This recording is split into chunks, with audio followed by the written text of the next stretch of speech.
2 months after the MCU's Red Hulk debut, I can't help but wish we'd gotten the Hulk 2 plan for Red Hulk instead.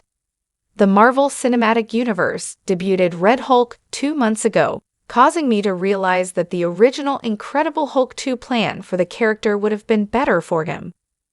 Red Hulk was one of the many villains of Captain America: Brave New World, with Harrison Ford taking over the role of Thunderbolt Ross from the late William Hurt. Throughout the film, Ross was manipulated by the Leader, another villain first introduced in The Incredible Hulk, with the ending of Captain America: Brave New World transitioning him into the Red Raging Monster from the comics. What role Red Hulk will have in upcoming MCU movies remains to be seen, but it is unlikely he will appear in more 2025 projects.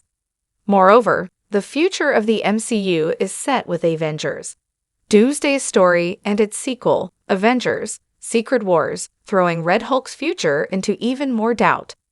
Although I admit I mostly enjoyed Red Hulk's inclusion in Captain America: Brave New World, several elements made me wish for the original debut the character was planned to have in The Incredible Hulk 2, be it his Hulk connections or his seeming absence in the coming years.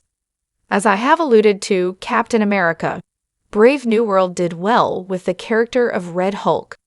In fact, for the most part, Harrison Ford's Thunderbolt Ross was the most intriguing aspect of the film, as was his connection with Sam Wilson and the politics involved.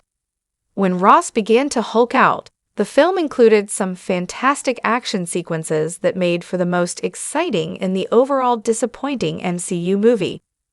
However, despite being the best part of the film, I cannot deny that Red Hulk's appearance only made the glaring absence of Hulk-related elements more obvious than they already were.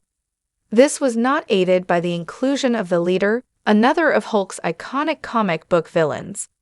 Since 2008's The Incredible Hulk, a solo Hulk movie has not happened in the MCU due to rights issues, with Captain America: Brave New World sadly highlighting the drawbacks of this.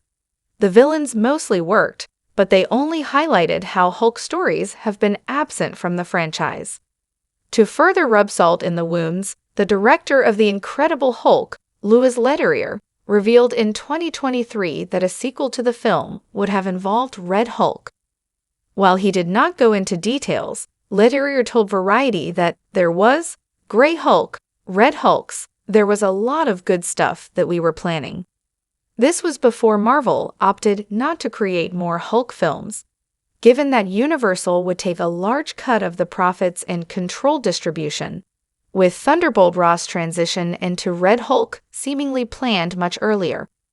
If Red Hulk had been introduced in the early 2010s, at the same time as sequels to the likes of Thor and Captain America had been released, his MCU future could have been even bigger than it is now. Red Hulk could have been a lasting character throughout a potential Hulk trilogy. If Letterrier's plan to have Red Hulks, plural, had come to fruition, they could even have been antagonists of the Avengers. Regardless of my thoughts on Captain America: Brave New World, I think this MCU story for Red Hulk would have worked better.